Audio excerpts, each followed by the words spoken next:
In the beginning, God created the heavens and the earth, the sea, and all that is in them.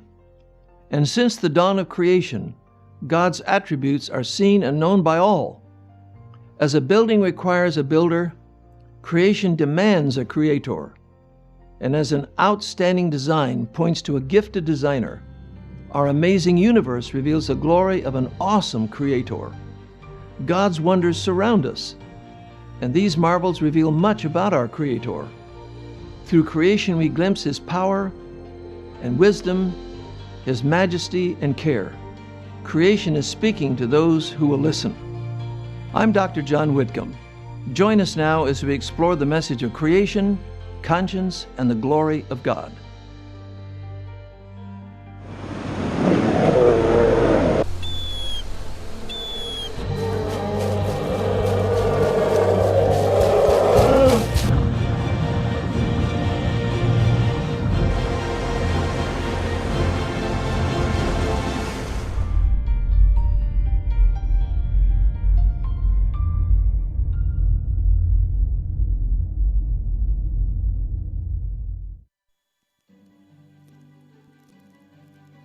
Throughout creation, God's power is displayed.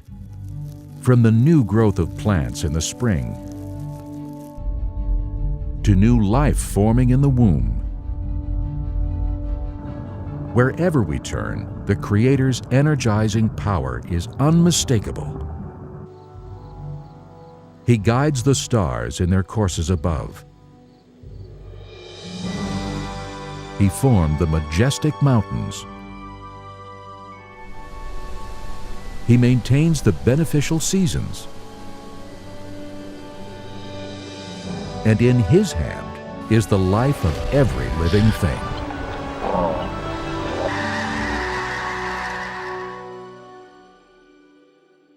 You know, the fact that we have a universe tells us that we need a creator.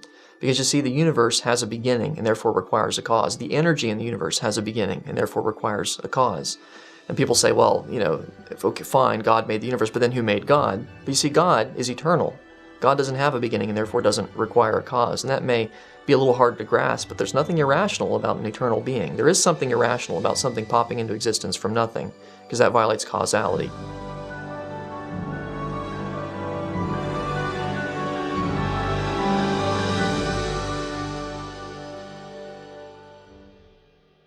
You know, a famous evolutionist was once asked, where did the Big Bang come from? And he said simply, if somebody ever asks you where mass energy came from, just ask them where God came from. And I think he really said something much more meaningful than he thought. Something had to be eternal.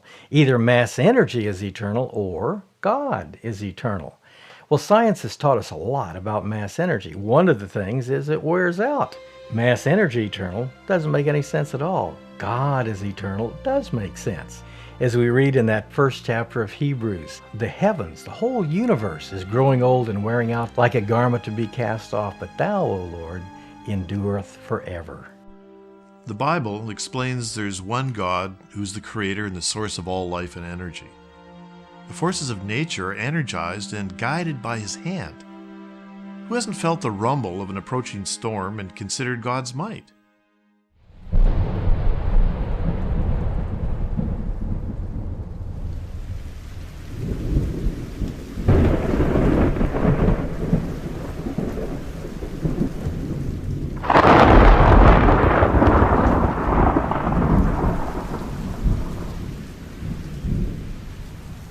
Thunderstorms are an amazing display of the Creator's might. An average thunderstorm pours down several 100 million gallons of water, equivalent to the amount of water that flows over Niagara Falls every 6 minutes. The same storm releases 10 million kilowatt hours of energy, equivalent to a 20-kiloton nuclear warhead. And large, severe thunderstorms can be 10 or even 100 times more energetic. At any given moment, hundreds of storms are occurring somewhere around the world. This amounts to about 16 million thunderstorms each year.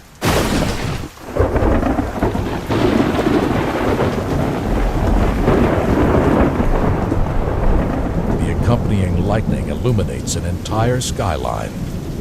A bolt may reach over 5 miles in length, contain over 100 million electrical volts, and soar to temperatures approaching 50,000 degrees Fahrenheit in a split second. Hotter than the surface of the sun. On average, lightning strikes the Earth 100 times every second. Several million bolts reach Earth each day. The tremendous power, the incredible speed, and the glaring flash are clear manifestations of our Creator's majestic power. Thunderstorms are an incredible phenomenon in the atmosphere. They're awesome, they're powerful, they're frightening. They have all kinds of energy releases. That's basically what's happening, is a thunderstorm is releasing large quantities of energy in our atmosphere by vertical motions. Thunderstorms contribute a major amount to the water cycle. The hydrologic cycle, water is evaporated from the oceans, the vapors drifted over the continents, and then it falls as rain and then flows back into the sea. Thunderstorms are a major part of that cycle where it converts that water vapor back into liquid water, or rain falls to the earth. Lightning and thunderstorms in Scripture are often used as a symbol of God's wrath against rebellious people. But everybody has been struck by the awesome beauty of lightning and storm and the smell of the fresh air. The lightning itself puts together two gases in the air, nitrogen and hydrogen, to make fertilizer. When the lightning stroke goes through the air, it releases the nitrogen in the vapor form and absorbs it into the water, and it falls down and fertilizes the ground. So our crops are fertilized by the nitrogen produced by thunderstorms. 4,000 years ago, Job pondered the Almighty's display with these words: He binds up the water in his thick clouds, yet the clouds are not broken under it.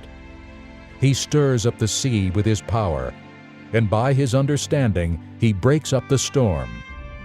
Indeed, these are the mere edges of his ways, and how small a whisper we hear of him. But the thunder of his power, who can understand? So thunderstorms and natural events that are highly energetic, I think they're a lesson about, if God can do this, what must he be like?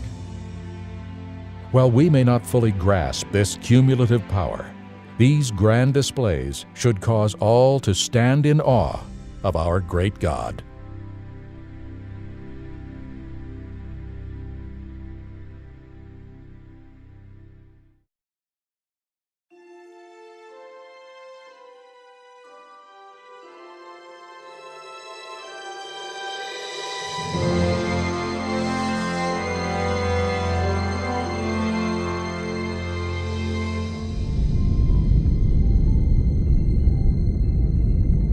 Our sun is immense, and its energy output enormous. The core of the sun is a scorching 27 million degrees Fahrenheit. Though the sun is 93 million miles from Earth, sunlight is our main source of energy. Energy leaves the sun at the ferocious rate of 5 million tons of matter per second. This goes on day and night, year after year. There are many examples of God's power in nature. The whole universe came about by His Word. Psalm 33:9 says that God spoke and it was finished. He commanded and it stood fast. As one good example, consider our nearest star, the sun. The sun gives off more energy in 1 second than mankind has produced since Adam and Eve. The sun actually provides its energy by nuclear fusion, converting hydrogen into helium on a grand scale. And this is true of all the stars. In our own Milky Way galaxy, we estimate 100 billion stars. And beyond that, in deep space, we see 100 billion more galaxies. One cannot begin to grasp the kind of energy and power that we're talking about, all created by God's Word. The sun heats the earth and it drives all of the weather systems on the earth. Tornadoes, hurricanes, thunderstorms, just plain rain clouds, winds, all of that is driven by the energy coming from the sun. And the energy that we have on earth is only 1/billionth of the amount of energy that's coming from the sun.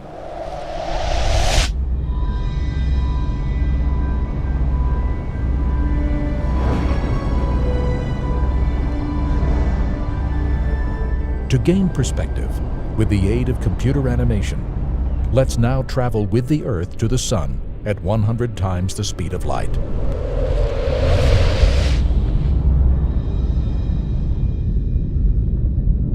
From this view, we begin to appreciate the magnitude of our home star. Over 1 million Earths would fit inside the Sun. Yet our Sun is an average-sized star. Many stars in our own galaxy dwarf it. Arcturus is the fourth brightest star in the night sky. Though 200 trillion miles away, this orange giant is visible to the naked eye.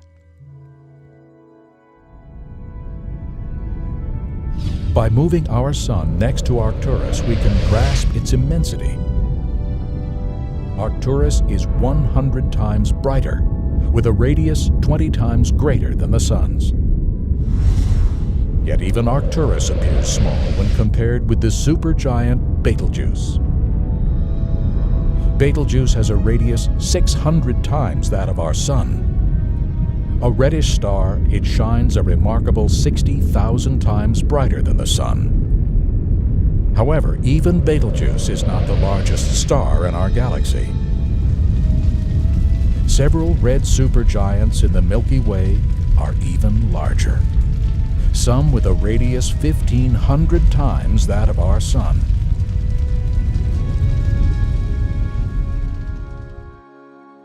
Well, one of the things in creation that I think really exhibits God's power is the power released in stars.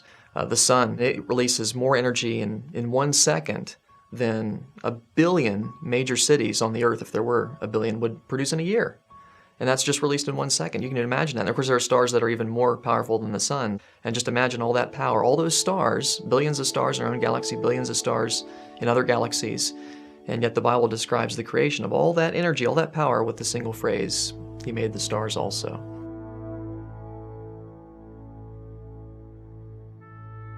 When we consider that these ratios present only a sliver of our Creator's power, certainly we can agree with the psalmist when he exhorts, "Let all the earth fear the Lord." Of course, the stars reveal more than raw power. Without the light of the sun, all life on earth would soon perish. The sun's life-giving energy provides a constant reminder of our Creator's steadfast love, the God who shines His gift of light on all.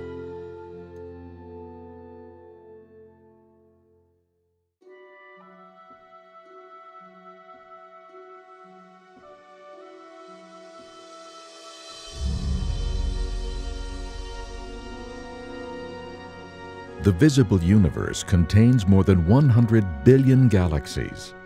Each of these galaxies has a diameter millions of trillions of miles wide, and each contains hundreds of billions of stars. Though incomprehensible, it is now estimated that the universe holds over 1 billion trillion stars. Long before the introduction of the telescope, Scripture declared that man would be unable to determine the exact number because there are so many. Of course, the Creator knows the exact number, and Psalm 147 declares that He even calls each star by name. The power to create each of these stars, the wisdom to maintain their stellar courses, and the incredible beauty displayed throughout the universe combine to affirm the Creator's majesty and care. God has made the universe so vast. All man can do is just marvel at this universe, the vastness of it. And I say, God, you are so great. And I think of what David said, when I consider your heavens, the work of your fingers, the moon and the stars that you have made, what is man that thou art mindful of him, or the son of man that you should visit him? Well, it's estimated that there are over 100 billion stars in our galaxy, the Milky Way galaxy. It's estimated that there are over 100 billion galaxies in the universe. The Bible tells us that as the heavens are higher than the earth, so are God's ways above our ways, and His thoughts above our thoughts. So chew on that for a little bit. Think about how big the universe is compared to the earth, which is just the head of a pin by comparison. Just how big is God's universe? Traveling at the speed of light, 186,000 miles per second, we could circle the Earth 7 times in 1 second.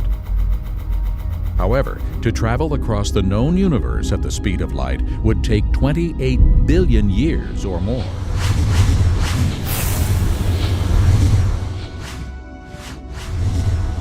Today, most astronomers acknowledge that the universe appears to be expanding. This also agrees with the Bible, which says God stretches out the heavens like a curtain. There are some examples in the Bible of scientific foresight. One example that comes to mind in particular is in Isaiah 40:22, which talks about God stretching out the heavens as a tent or as a curtain. And you might say, well, that is written in a poetic way, so we got to be careful. And yet there are at least 10 other places in the Bible where it talks about this stretching out of the heavens. And that's something that was only discovered in the 20th century, when we found that indeed all the galaxies appear to be, or virtually all of them, appear to be moving away from each other, as if the entire universe is being, lo and behold, stretched out and expanded, just like the Bible says. And that's obviously not something that people could have observed in ancient times. That's something that had to have been revealed to them from above. Unimaginably large, containing spectacular galaxies and stunning nebulae. Truly, the heavens declare the glory of God.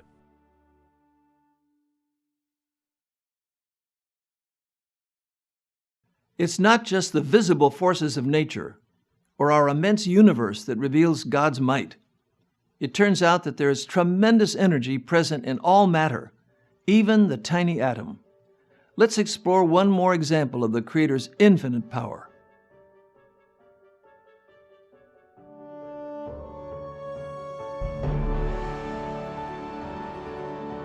In the last century, scientists have uncovered the vast energy present in all matter.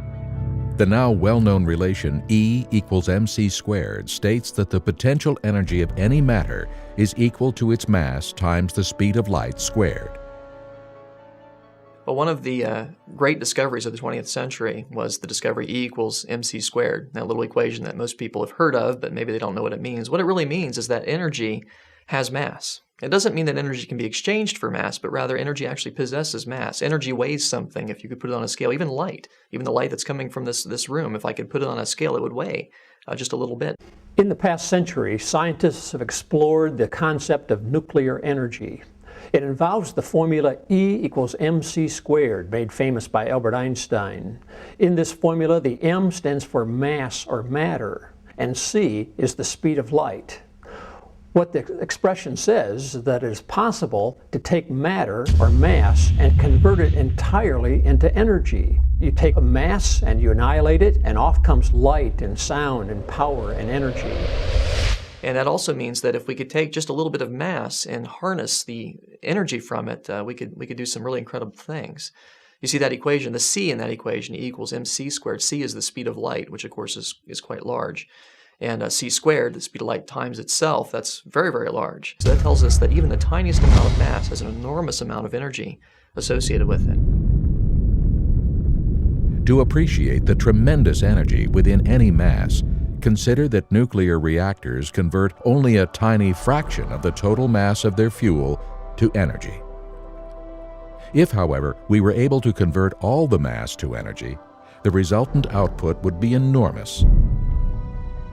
For example, if the mass of an average-sized tree could be converted into energy, the power yield would be 45 trillion kilowatt-hours. By way of comparison, the U.S. generates about 4 trillion kilowatt-hours of electrical energy per year. So if just a single tree's mass was converted into energy, and that energy harnessed, it would provide the entire United States with over 10 years of electrical energy.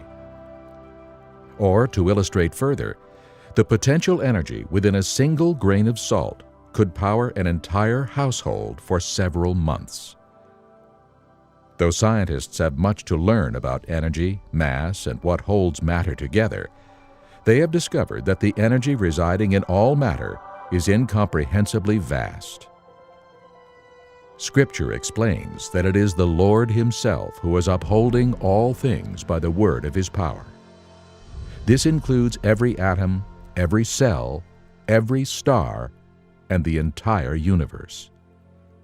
It is now undeniable that the Almighty has created a universe with unlimited energy. There had to be someone, not something, because things wear out, second law of thermodynamics.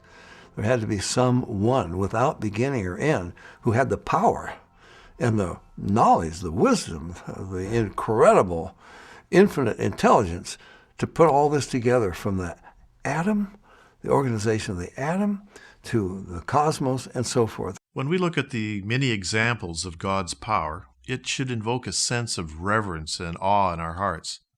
The Bible tells us that the fear of the Lord is the beginning of wisdom. The fear of the Lord is to hate evil. The fear of the Lord leads to life.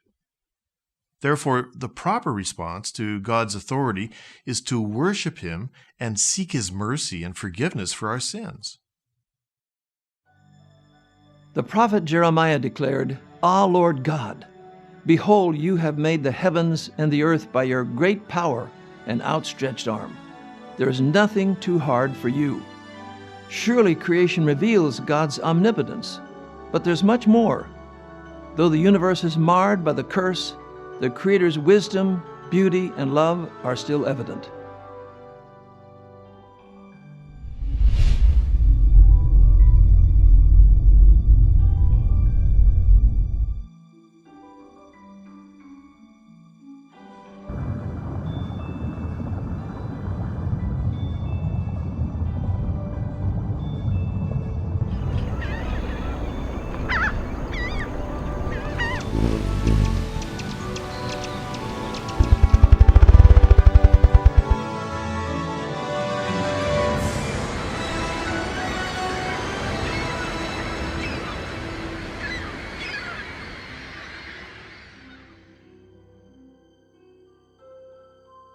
Wherever we turn, the Lord's wisdom is conspicuous. Study the properties of water. This elegant molecule is indispensable to life. So our generous God covered 4/5 of the earth's surface with it in streams, lakes, and seas. Water is perfectly designed to support the life of every cell and creature.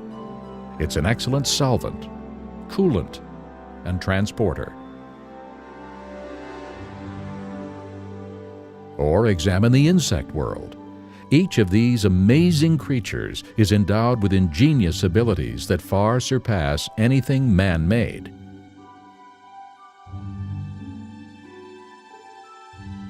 From elegant to complex, the Creator's works declare His wisdom.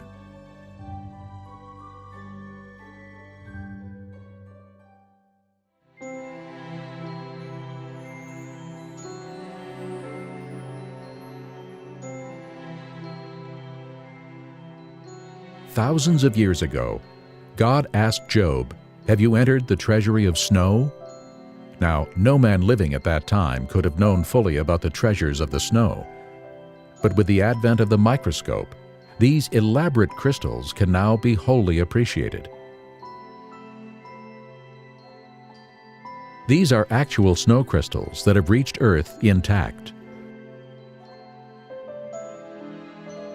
Snow crystals form in the clouds where water vapor condenses and crystallizes into ice. As the crystals grow, these remarkable patterns emerge. Complex, symmetrical, and beautiful. They are breathtaking to behold. In contrast, man-made snow has none of the elaborate structure found in snow crystals. Snow crystals are made out of amazing water molecules. Each oxygen atom has a little bit of negative charge, and it holds on to 2 hydrogen atoms that have a little positive charge, and it holds them 104.5 degrees apart. When you reach the freezing point, suddenly they reach a point where the electrical attraction of plus and minus charges can pull them together. That's the energy source. And then that shape God gave the water molecules, they line up to form those beautiful crystals, each one unique, each one a reflection of God's creativity. Every day, trillions of God's transparent treasures fall to earth for our discovery and joy. And yet, No two are exactly alike. I believe that God built this hexagonal shape into the individual water molecule because of the way they have to fit together. They form this hexagonal shape as they add on molecules and grow outward. And each individual ice crystal is made up of literally millions of water molecules, and although they fit together in a particular way, as they grow outward, the ice crystals falling down through the cloud at different temperatures, they begin to get different shapes. So every ice crystal is going to be slightly different than every other one. Each crystal is built on a hexagonal pattern and exhibits a marvelous symmetry of design. Truly, there is a treasury of snow, just as God declared 4,000 years ago. There's two things about ice crystals that just really excite me. One is literally the beauty. You look at them and you see all these patterns with these flat faces and the structure that's there. There's over 100 different basic types of ice crystals. It's just the beauty of it. And that tells me something about God. It tells me that God loves beauty, and He loves me because He provided this beauty to look at. So it resonates with me. The other is the way in which the ice crystals are ordered, the way in which the individual molecules fit together. That fits a particular consistent pattern time and time again, tells me that God has designed it. There is also a spiritual application. As each snow crystal is distinctly patterned, so each human, each soul is unique and of special concern to our Lord. As God's creative hand forms ice crystals with loving care, so too He intends to form each person to reflect His glory. Compared to the rest of creation, snow crystals are simple, yet the great architect's attention, even to the countless snow crystals He forms each day, is an unmistakable mark of His care. God has built into not only ice crystals, all kinds of other molecules, all kinds of systems, relationships, and processes that we don't even begin to fathom yet today. That's one of the reasons I'm a scientist. I love trying to find out how things function, how they operate, and apply mathematical equations to them, because I feel like I'm touching the face of God, if you wish.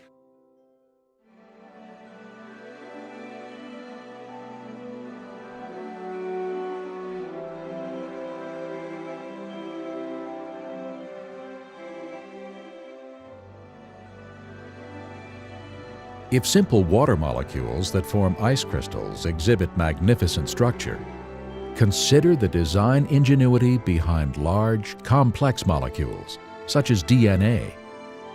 DNA contains the blueprint for all life and is by far the densest information storage mechanism known in the universe. For example, the amount of information contained in a pinhead volume of DNA would fill a stack of books 500 times higher than from here to the moon. The program code and design of such an incredible system indicates a supremely intelligent designer. The evidence to me that just cries out that there's a God is the study of DNA. DNA is a very powerful, massive information storage system. In fact, DNA that makes up our genes actually is like books of information that's read by a language system. It's absolutely phenomenal. And scientists know today that languages, a code, only come from an intelligence, and information only comes from information. Nobody's ever seen matter by itself give rise to a code. Nobody's ever seen matter by itself give rise to information. And as you look at DNA, it actually cries out, in the beginning, God created the universe. We all begin as a single cell the size of a period at the end of a sentence. How does that cell know how to build a body with 100 trillion cells in it, thousands of different kinds, and each one of them is so complex, nanochemical machinery beyond our comprehension how it works, and encoded is the instruction manual. It's the manufacturer's manual how to build and operate every part of this incredible body made up of 100 trillion cells. Furthermore, DNA is a three-dimensional molecule that is self-replicating. Each molecule is able to make an identical copy quickly and efficiently.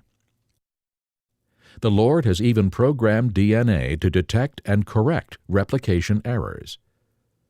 These sophisticated capabilities far exceed man's means. God has created the DNA molecule in such a way that it is self-correcting. There are special proteins called enzymes that go up and down the DNA molecule looking for and making repairs on a minute-by-minute, second-by-second basis. God created us with a DNA code that actually has what we call editase or editorial type enzymes. Just as an editor reads a newspaper or a book looking for mistakes, so God has created special enzymes that go up and down our DNA molecule, repairing the mistakes in ways that are unbelievably complex. There are many examples in creation of things that demonstrate the biblical God. One would be in our very DNA. Our DNA has information in it. And there is a whole field of scientific study called information science, which studies how information originates, how it's transmitted, and so on. And one of the laws of information science says that information never originates by itself in matter, never spontaneously comes about. Anytime we trace the copying of information back to its source, it always comes back to a mind. And since we have creative information in DNA, that tells me that DNA comes from intelligence. It's not something that could possibly come about through millions of years of mutations and natural selection. That just won't work. Yet even the DNA molecule is simple compared to cells. All life consists of cells, and each cell functions as a miniature city. When we consider that a human body consists of trillions of cells working together as one unit, we should be in humble awe of our Creator's intimate care and perfect wisdom.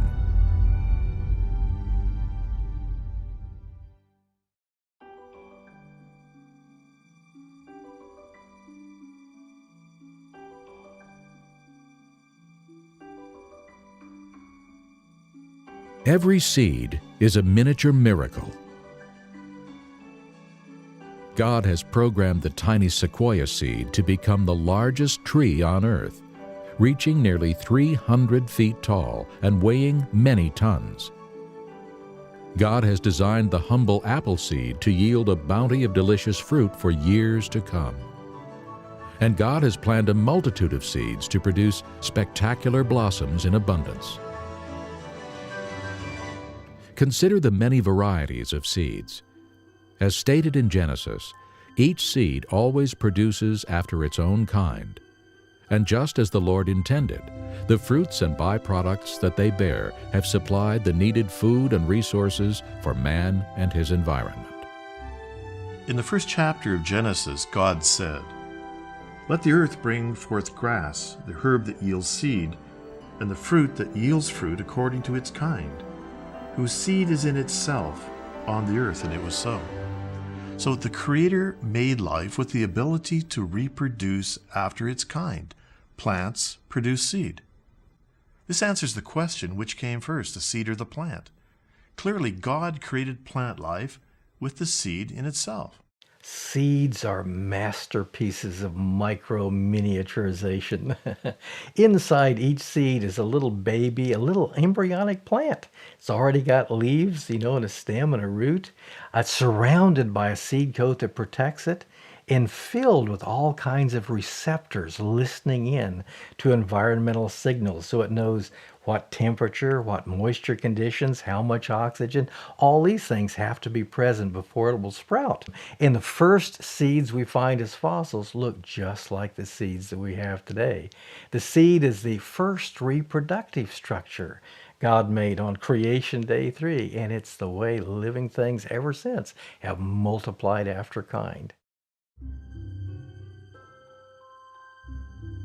Today, scientists have discovered what Scripture stated all along. Inside the unassuming seed is life itself. Contained within are living cells, tiny factories of amazing complexity. No scientist has been able to build a synthetic seed, and no seed is simple. Seeds are programmed to remain dormant until water and warmth are available. Who installed this ability to monitor temperature and humidity? Who determined the proper time for the seed to germinate? Who told the root, "You must go down," and the stem, "You must head upward"? Do you see the guiding hand of our all-loving Creator? In order to sprout and thrive, seeds require the proper soil nutrients, the ideal properties found in water, the correct frequency spectrum of light, the right atmosphere, and the necessary pollinators. All of these must have been in place from the beginning in order for seeds to yield a harvest of blessings for mankind.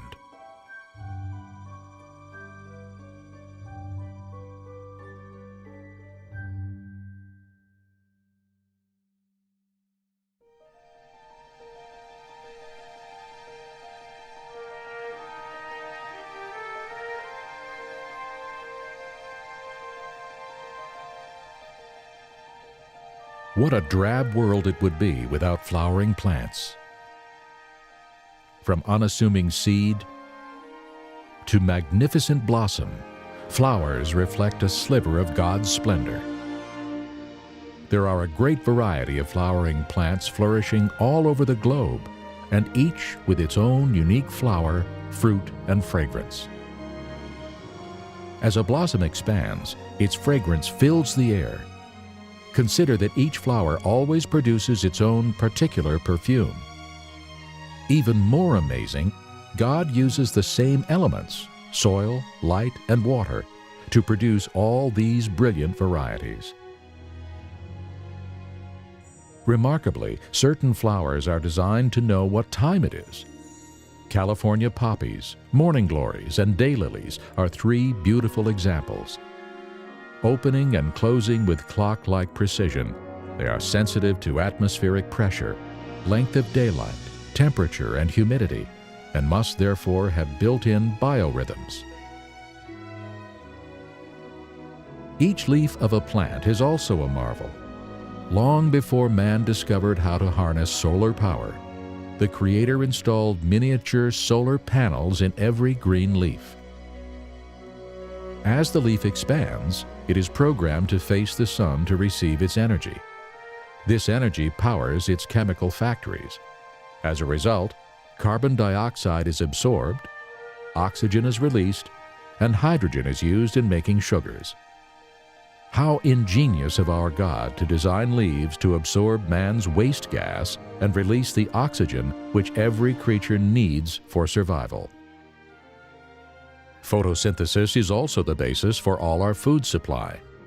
Thankfully, countless numbers of God's little green machines perform this service every day. Flowering plants are such a testimony to God's provision. Not only are they critical in terms of providing food and medicine and various other aspects of life as we know it, but we would simply not be able to exist without the flowering plants.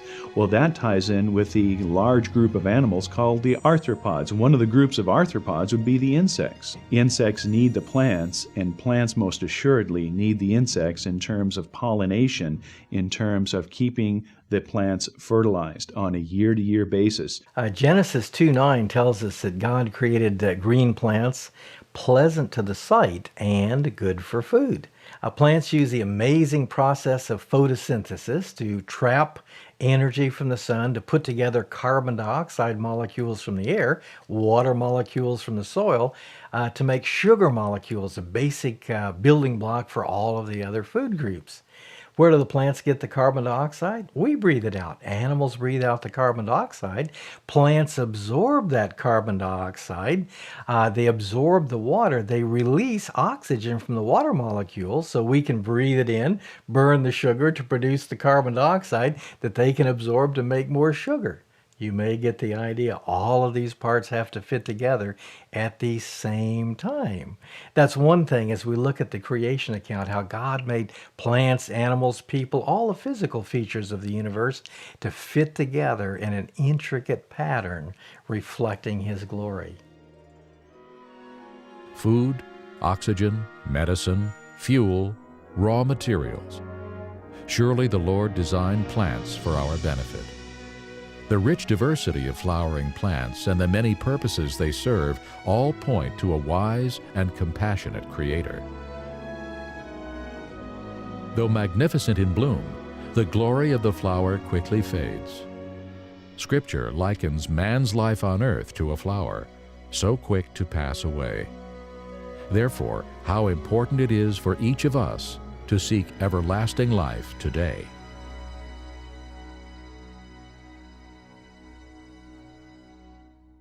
Then God said, "Let the waters abound with an abundance of living creatures, and let birds fly above the earth." So God created every living thing that moves, and God saw that it was good. In the book of Genesis, we read that God created everything to be very good. And though sin has since injured creation, the fish, the birds, and all creatures still testify to God's goodness and wisdom. We'll now turn our attention to the Lord's incredible creatures.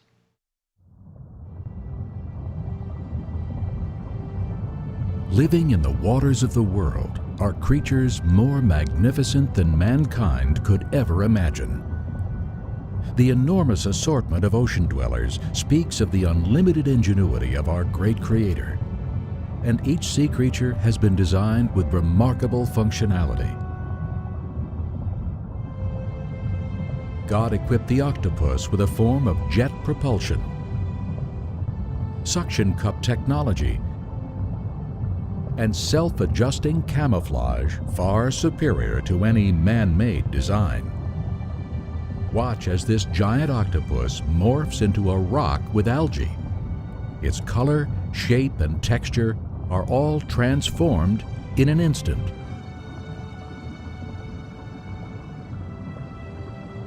The squid on the left is a male. He shows a brownish-red courtship pattern toward the female, while simultaneously showing a white fighting pattern on his opposite side to ward off rival males. As he switches sides, his markings actually flip. Dual simultaneous signaling demonstrates God's engineering supremacy. Underwater symbiotic relationships reveal perfect foresight in design planning.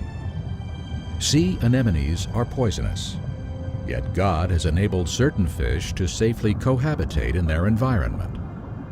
For example, clownfish are designed with an immunity to the anemone's poison. This could not have been inherited, as prior generations would have been killed and gone extinct before evolving a beneficial immunity.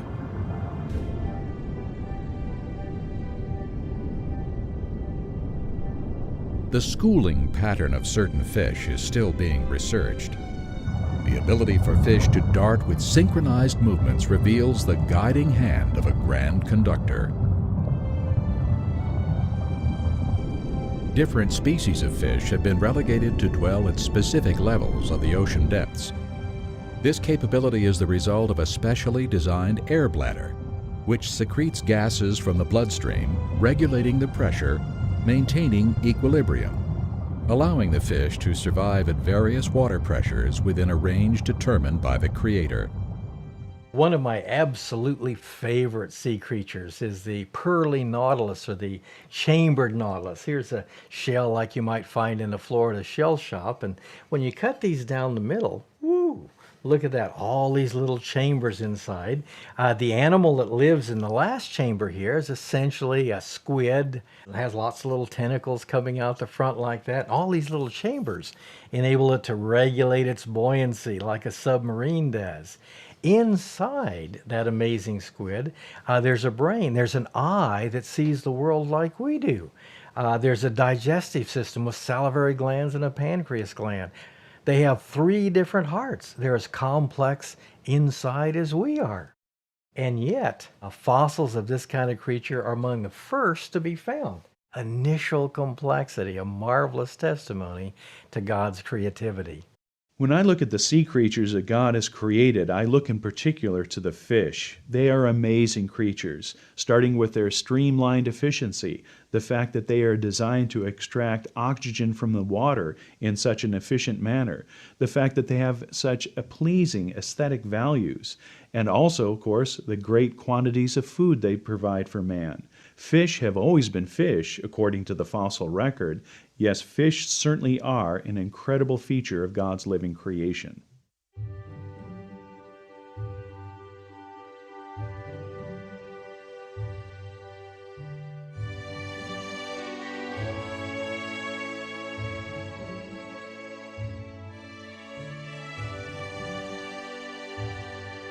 The obvious sophistication, variety, and beauty of sea creatures shout out, a master artist created all things for his good pleasure.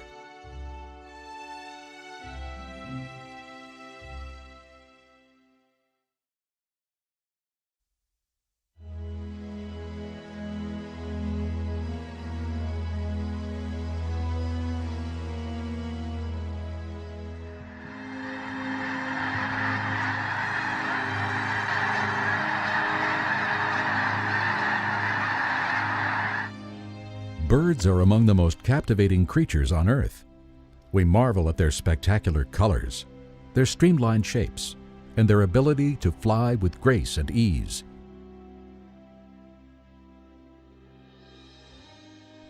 For centuries, man attempted to imitate the flight of a bird. It was only in the 20th century that he succeeded in controlled flight. To this day, in order to improve the aerodynamics of the plane, man will return to study God's marvelous avian design. Consider some of the Creator's design features. A bird's bones are lightweight and virtually hollow. They're supported inside by struts and honeycombed with air sacs. These lightweight bones are designed so efficiently for flight that the bird's feathers usually weigh more than its entire skeleton. Even its beak is designed to save weight, made of lightweight horn rather than heavy bone.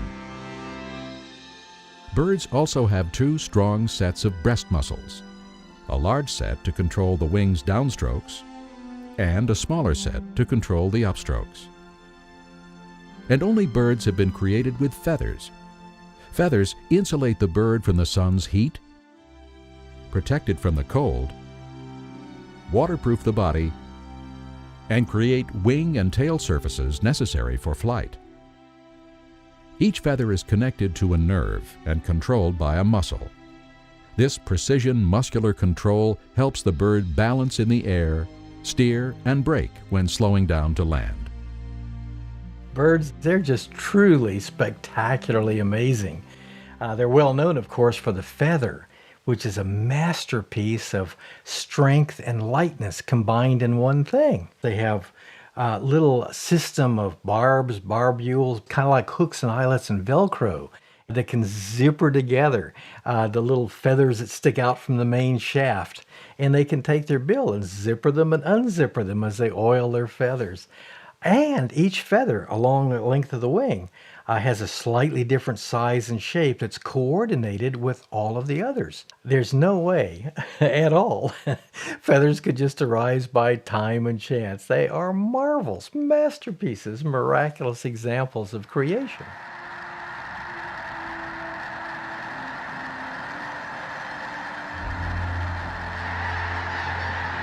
Another essential element to bird flight is the air-filled bags that lie between the bird's organs. The bird's air sacs are connected to its lungs, and during flight, air flows through them. This arrangement rapidly feeds the bird's body tissues with life-supporting oxygen while keeping it light in the air. All birds are amazing. You know, they have a system of breathing that's not found in any other creature. The bird lung is a special double-tide system where you can oxygenate air both inhaling and exhaling. Unlike our lungs or the lungs of any other creature, the bird lung has back doors. And it turns out that this is important. Birds do not change the shape of their chest cavity when they breathe. You know, if you saw a bird just land from a 1,000-mile migration, just landed, would you see the chest heave as he breathed? They are stone still, no matter how hard they've been flying. You think, how do they breathe? Turns out that the air is moved through the bird much like a bellows for a fire. These air bags between the muscles. And as the bird flies, as it walks, it's moving the air. Such wonderful creatures God made in birds. All of these engineering marvels combine for efficient flight and show perfect foresight in the creation of birds. One of the marvels of birds is their ability to migrate long distances.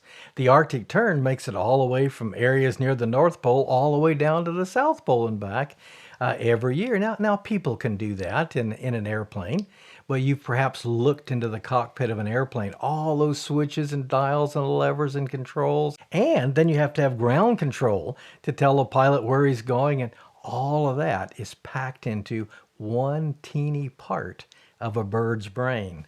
Next time somebody calls you a bird brain, say, why, thank you.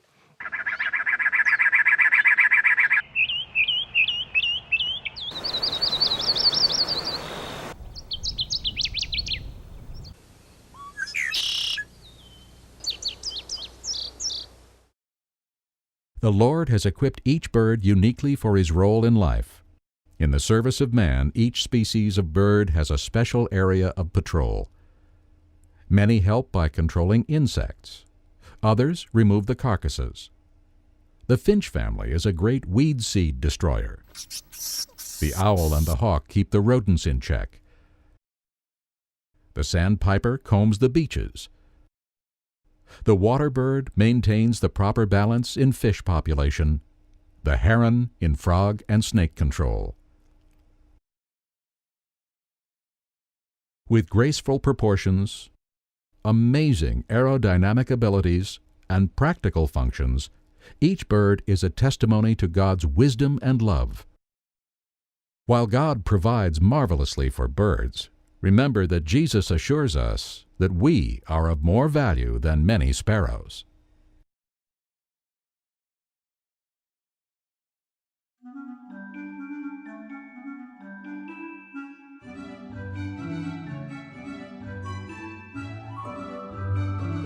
The hummingbird is a marvel of agility and grace. The smallest birds, they take their name from the humming sound made by their rapid wing beats. Darting from flower to flower, the hummer poises in midair. He has come to sip sweet nectar. The hummingbird has been wonderfully designed to do this. God gave it a small body to move with ease about the flowers, a long, needle-like bill to probe deeply into the flower cup, and a specialized tongue ideal for extracting nectar. God also gave it remarkably strong wings and a sturdy breastbone, which enable the bird to stop in midair and even fly backwards and sideways with ease. Of course, all the hummingbird's features, long bill, special tongue, unique rapid wing beat, would have to work together from the beginning in order for it to be able to gather its energy food and thereby survive. Though the wings of most birds bend at the shoulder, elbow, and wrist, the hummingbird chiefly uses the shoulder. Like a helicopter, it can rise directly upward. The Creator's design, however, makes it possible to swivel in all directions, is much more efficient, and far more agile than any man-made flying machine.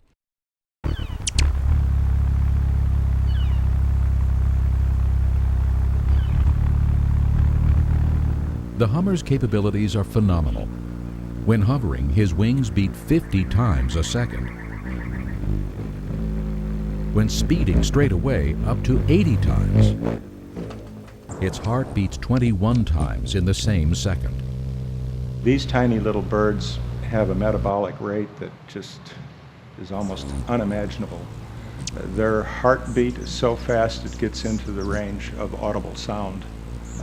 You think of these little hummers that fly, they migrate over hundreds of miles. They reserve food to make this trip. An error of hundredths of a gram in nutrients could mean not making the trip. Birds alone would be absolute compelling evidence for a marvelous creator.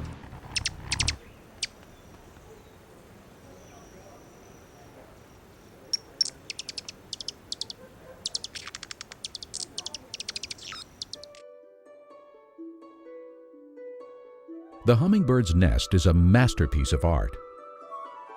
The female is the artist. She uses fern fuzz, dandelion seed down, and other plant felts. The exterior is adorned with lichens and fastened with spider webbing.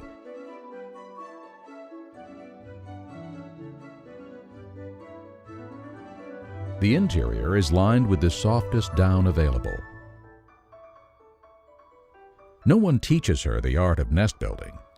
It is a God-given ability. The male hummingbird's coloring has no rival in the bird kingdom.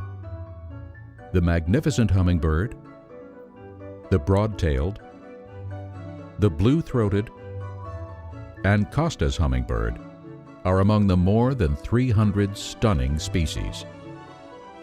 The iridescent colors of the throat and crown are due to refraction and not pigments. Often, these areas appear dark, almost black. But from the proper angle, the iridescent colors seem to glow from within.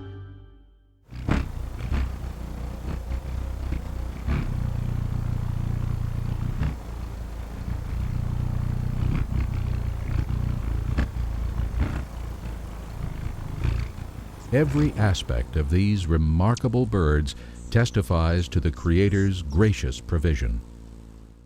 Would we say that the hummingbird has been especially favored by the all-loving Creator? No, this genuine love is extended upon every creature.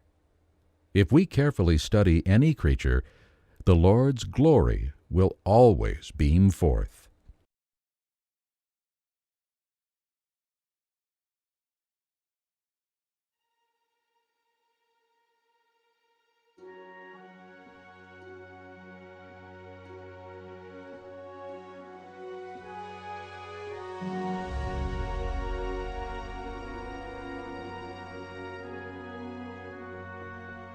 An estimated 18,000 butterfly species adorn our planet. The beautiful coloration of butterfly wings is created by millions of minute scales. These precision scales function as biophotonic crystals, reflecting specific wavelengths of light to produce these brilliant colors. The extraordinary patterns and pleasing colors reveal a wise and caring designer. One of the amazing things I find about the butterfly is its beautiful iridescence. Take, for example, the morpho butterfly. Morpho butterflies have a beautiful blue-type iridescence, but then when biologists many decades ago began to look at the scales of the butterfly, they didn't find any pigmentation cells. They found instead biophotonic structures. They found structures that are designed by the Creator to absorb certain wavelengths of white light and reflect back to the viewer only that wavelength of light within the spectrum of a bluish-purple color.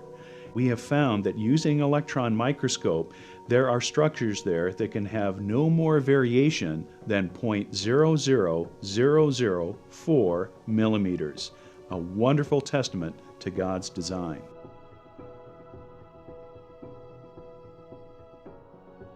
All butterflies undergo an amazing transformation during their life cycle. The insect begins as an egg, then a crawling caterpillar, followed by the pupa stage. During this stage, the caterpillar begins to convulse in rhythmic jerks, breaking off its outer skin. Its legs and head capsule are quickly shed, giving rise to a chrysalis. Then, within the first day, the caterpillar's organs disintegrate into a soupy liquid. Miraculously, after 1 to 2 weeks, a complex winged butterfly emerges. This metamorphosis takes place in a matter of days, not millions of years. The adult butterfly now has 6 segmented legs, antennae, a specialized feeding tube, 2 amazing compound eyes, complex reproductive organs, and 4 ornate wings. The caterpillar had none of these features. Clearly, the genetic instructions for all these stages were programmed into the insect by the Creator from the beginning. When a butterfly changes from a caterpillar to a chrysalis to a butterfly, there are 2 completely different designs here. One design is for the caterpillar, that's the initial stage, and all that does is creep around on the backside of a leaf, and it munches and eats all day, increases its size about 250 times, that's all it does. But then it goes into the chrysalid, it turns into liquid, and then it comes out with a totally different design. What was the butterfly designed to do? Well, that was designed to fly, of course, where the caterpillar wasn't. It was designed to drink the nectar from the flowers, but at the same time fertilize the flowers. It was designed to mate, and it was designed to be able to migrate from one country to the other, several thousand miles in some cases. So it's designed for specific things. The caterpillar has one thing to do, to grow, eat and grow. And the butterfly has several things to do: eat, grow, fertilize, and mate.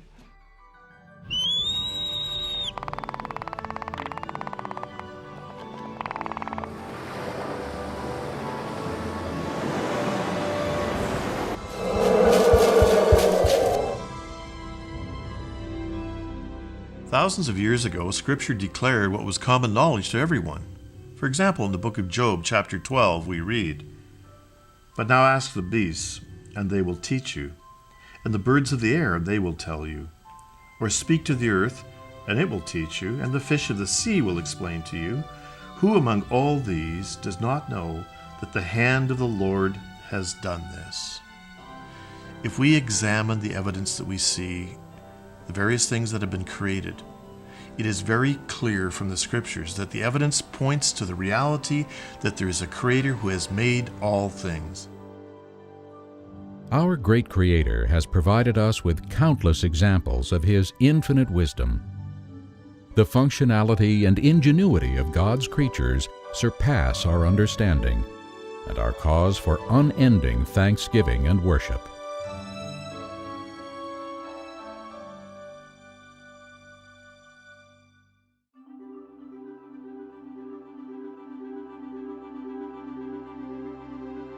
While all creation reflects aspects of God's character, man alone was created in God's image.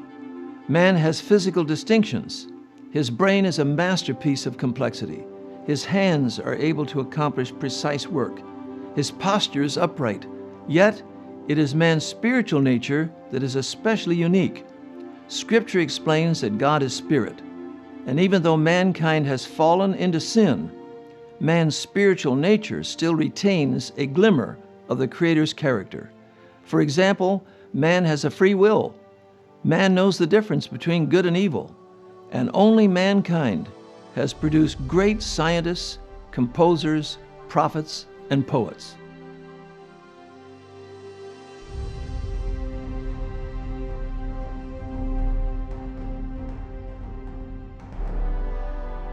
Mankind has been engineered with brilliant physical traits. For example, the human eye moves about 100,000 times each day with automatic focusing and can handle 1.5 million simultaneous messages. The eye is also self-cleaning with built-in wipers and cleaning fluid, and the eye even has the amazing ability to assemble and heal itself. Furthermore, God has designed the human eye to distinguish millions of colors, and his mind to appreciate the rich spectrum of beauty seen throughout creation. Most people don't realize this, but the eye is part of the brain. It's an extension, a bud in the embryo that buds off the brain, and there's a little window that develops in the skin called the cornea of the eye. Isn't that great? The eyeball is located precisely where a clear window develops in the skin, so we may look through. It's sensitive to light over a range of about 10 billion to 1. That is from the brightest thing we can see, maybe a sun-drenched snowscape, down to as little as a single photon of light. That's our smallest unit of light. And of course, everywhere you look, the focus is automatic. And the two eyes look at the same spot wherever we look. It's like somebody with a pair of 6 guns that can fire the guns, and everywhere they shoot, the 2 bullets make 1 hole. Instantly, everywhere. And that's what our eyes are doing. Everywhere we look, they converge in the same point. If they were off by just a degree or so, you'd see double. Everywhere I look, I see overwhelming evidence of the handiwork of God, and surely, when man denies that, he's without excuse, just as Romans chapter 1, verse 20 tells us. Even more mind-boggling, the Lord has designed all man's senses to be intimately integrated. When we see food, our stomachs may growl and our mouths salivate. Upon hearing the voice of an old friend, our hearts may leap for joy. And one smell of Grandma's cooking can invoke memories from years past. However, the wonder of our physical sophistication pales in comparison to our spiritual nature. Man is self-conscious and able to contemplate himself. Man was created a rational being, endowed with the faculty of reason and the ability to learn. Man was given the capacity to retain past experiences, and his memory makes it possible for him to reflect on the goodness of God. According to the Genesis record, man was made in the image of God. That means he had attributes, abilities, capacities that God had given him. When we read the Genesis 4 record, which is after the fall, we still see these abilities and capacities. For example, man could build cities. He could make and play musical instruments. He understood metallurgy. He understood agriculture. He could write poetry and literature. As well, man was created with a spiritual component. Man had a free will to choose, had a conscience. So we see God created man unique from the rest of the creation. There are many differences between mankind and animals. One verse that comes to mind is over in Ecclesiastes chapter 3, verse 11. It's the verse that says, we are special, that God has put eternity in our hearts. That is, we have a concept of history of the past and present and future. This is different from animals that live for today. We are a special creation. Another wonderful gift of the Creator to man is emotion. It gives him color and richness, feeling, and the capacity for joy and laughter. Only man, of all creatures on earth, can appreciate an inspiring symphony or rejoice in the beauty of a sunset. And man alone is a free moral agent, responsible to God and to society. The only explanation to account for morality in man is the fact revealed in the Scriptures, namely, that man was created in the image of God, and therefore made, like God, a moral being.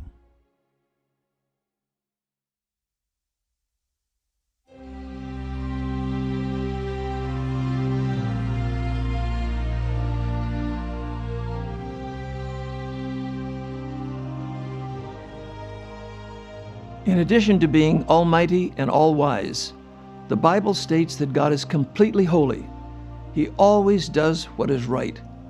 God cannot lie, He cannot sin, and He is always faithful and true. How can we know that God is just? Scripture explains that the Lord has written His law on every heart. The Creator's holy nature is revealed to every man through conscience. Conscience is our God-given knowledge of right and wrong. Therefore, man knows that his Creator is both the moral lawgiver and the judge.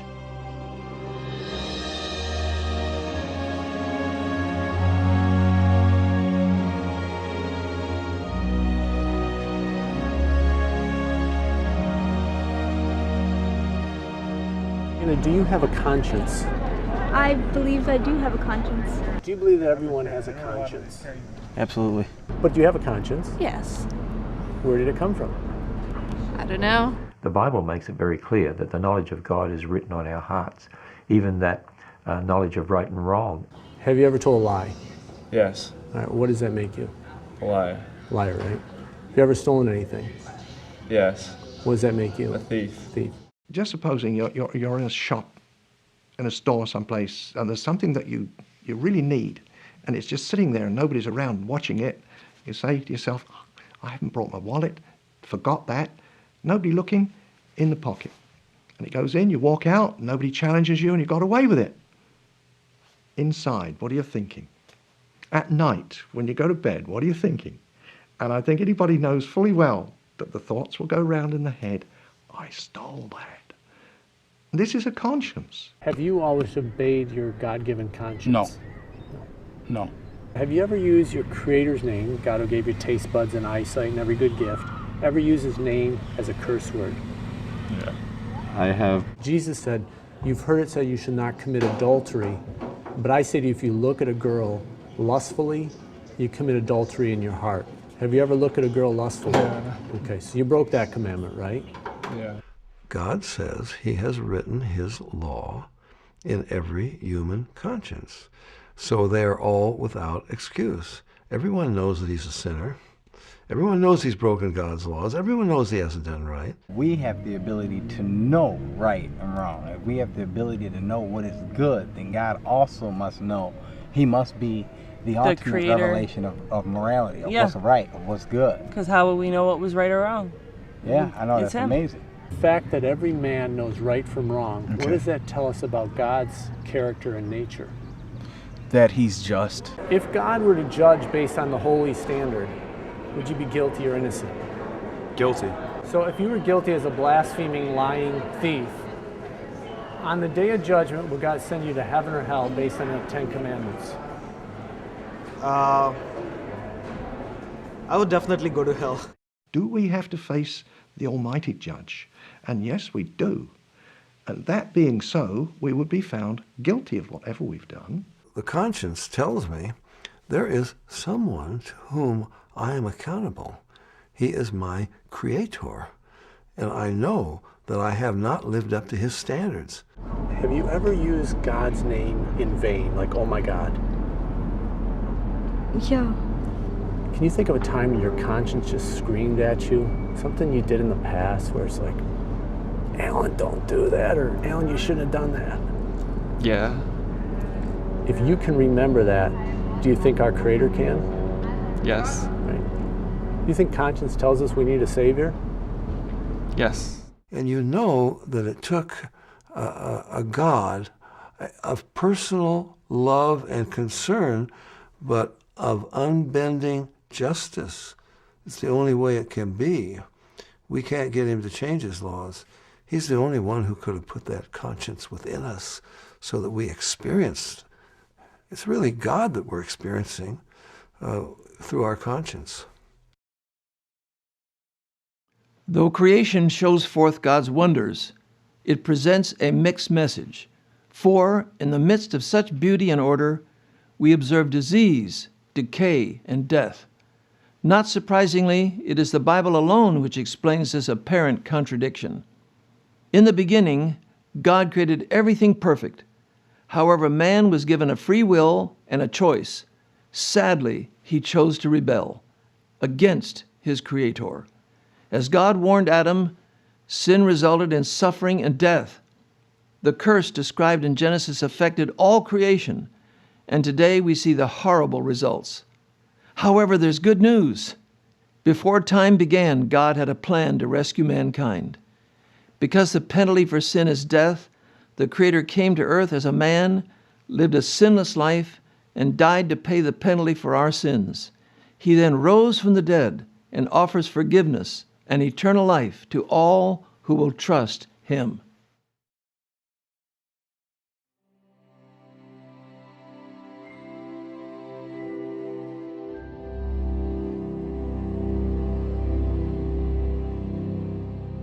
As this film has been portraying in the creation, we see the wisdom and power, the wonder of God, his concern for his creatures.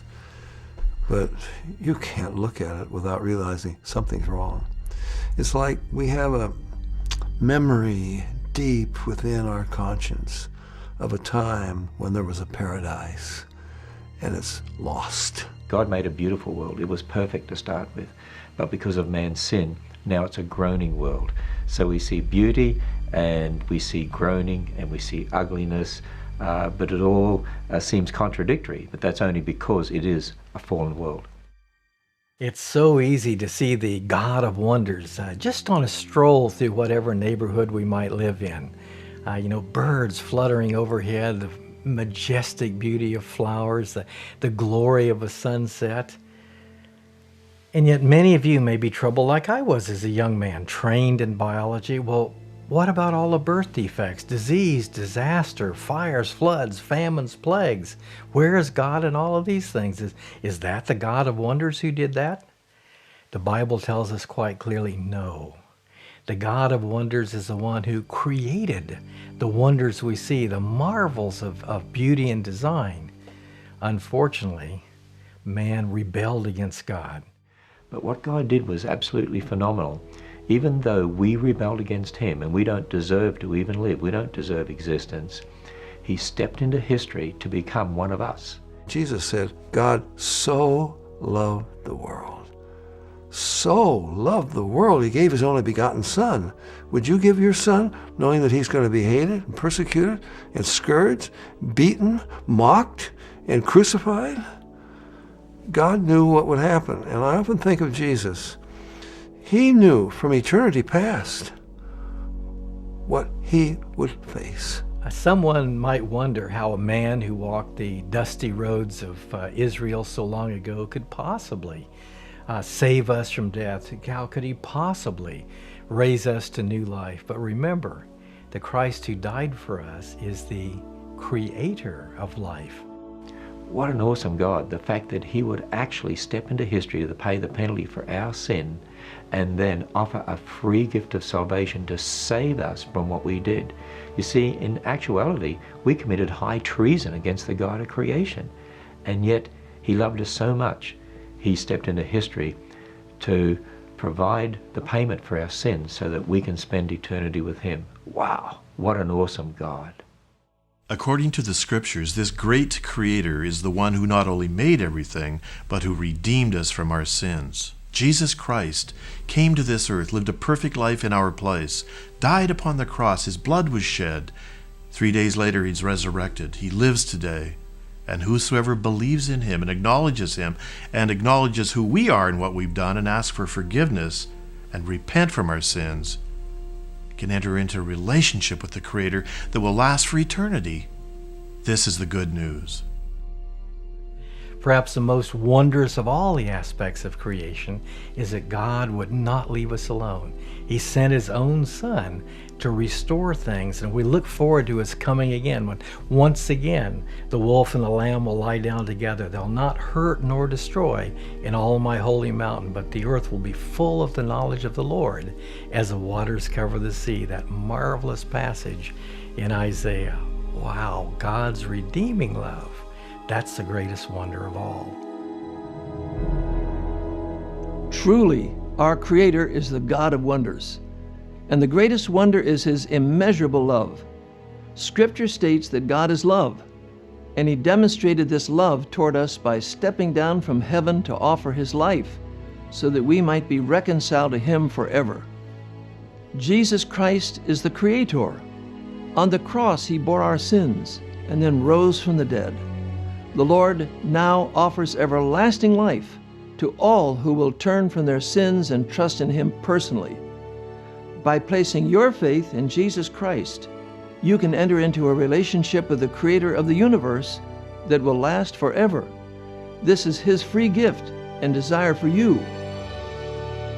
To God alone, who does such great wonders, be glory, thanksgiving, and honor forever.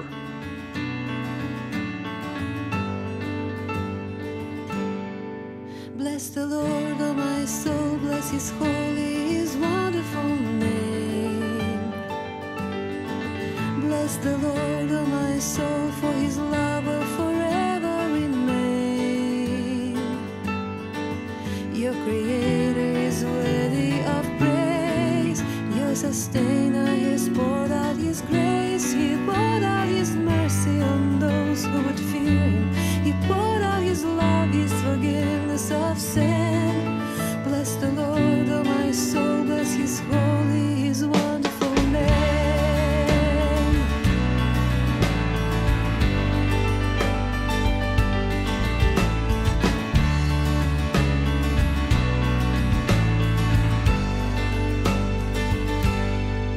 Sing to him a new tune, sing to him from the deep of your soul.